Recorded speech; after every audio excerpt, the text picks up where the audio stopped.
හරි යාළුවනි සුබ දවසක් ඔයාලා හැමෝටම අද පිළිගන්නවා අපේ සයිබර්ට්‍රොනික් YouTube channel එකේ වීඩියෝ එකකට. අද අපි කතා කරන්න යන්නේ Total Uninstaller කියන software එක ගැන. මේ තියෙන software එක අපි යමු මුලින්ම software එක download කරගන්න. මුලින්ම ඔයාලා browser එක open කරගන්න. දැන් search bar එකේ ගහන්න Total Uninstaller කියලා. එවුවෙන් පස්සේ මේ උඩින් වෙන ඔයාලගේ official site එක Total Uninstaller download කියන එක click කරන්න. මම මේක link එක description එකේ දාලා තියන්න. එතකොට ඔයාලට ලේසි වෙයි මේක හොයාගන්න. මේක තියෙන version ටික.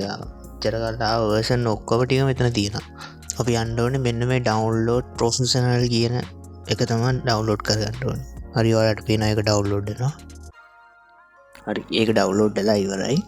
දැන් අපි යන්නේ software එක install කරගන්න. ඒකට මම right click කරනවා software එකට. ඊට පස්සේ run as administrator කියන එක click කරනවා. ඊටසේ window එකක් එන එතන yes දෙන්න. ඊට okay next I accept the agreement next create desktop shortcut දීලා next දෙන්න install දෙන්න.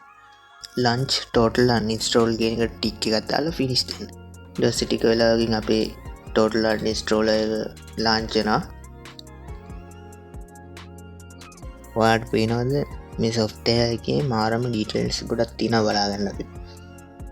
install programs කියන click කරාම මෙතනින් load වෙනවා අපේ ඔක්කොම මේ machine එකට install කරලා තියෙන programs ඔක්කොම ටික යටින් load වෙනවා. ඔයාලට percentage එකක් විදිහට ඒක බලා ගන්න පුළුවන්. මෙතන වෙනම categorize කරලා තියෙනවා install programs, Windows apps, monitored programs, share modules, cleaner, auto run manager. මේව ගොඩක් තියෙනවා මෙතන categorize කරලා.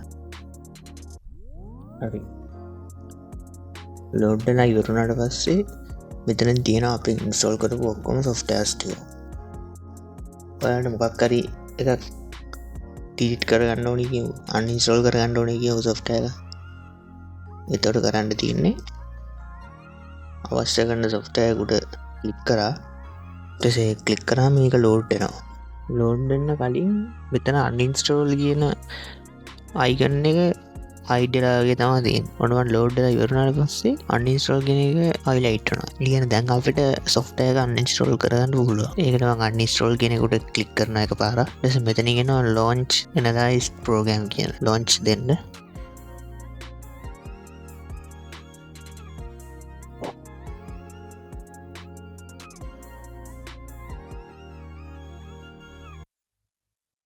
ඊට launch කරලා ඉවරුනාට පස්සේ completely remove hard disk central program එක yes දෙන්න. ඊට පස්සේ අපේ software එක uninstall වෙනවා. ඊට පස්සේ අපේ software එක uninstall වෙලා ඉවරනාට පස්සේ okay දෙන්න තියෙන්නේ. ඊට පස්සේ ආපහු මෙතනින් uninstall කියන එකක් වෙනවා. එතනින් කරන්නේ මේ software එකේ තියෙන registry file, temporary file ඔක්කොම delete කරලා දාන එක. folder පිටින් delete වෙලා යනවා ඒක. click කරාම finish දෙන්න. දැක්කද? ආයේ ඒක තිබ්බද කියලාවත් හොයාගන්න බැරි වෙන්න delete වෙලා යනවා. හරි ඔයාලට මේ විදිහට පුළුවන් ඕනම software එකක් delete කරලා දාන්න. Total Uninstaller කියන software එක පාවිච්චි කරලා. හරි මම හිතනවා මේ වීඩියෝ එක ඔයාලට ගොඩක් වැදගත් වුණා කියලා. වීඩියෝ එක හොඳයි නම් like කරන්න, share කරන්න, subscribe කරන්න, යාළුවන්ටත් බලන්න share කරන්න. අදට මම ඔබෙන් සමු ගන්නවා. සුබ දවසක්.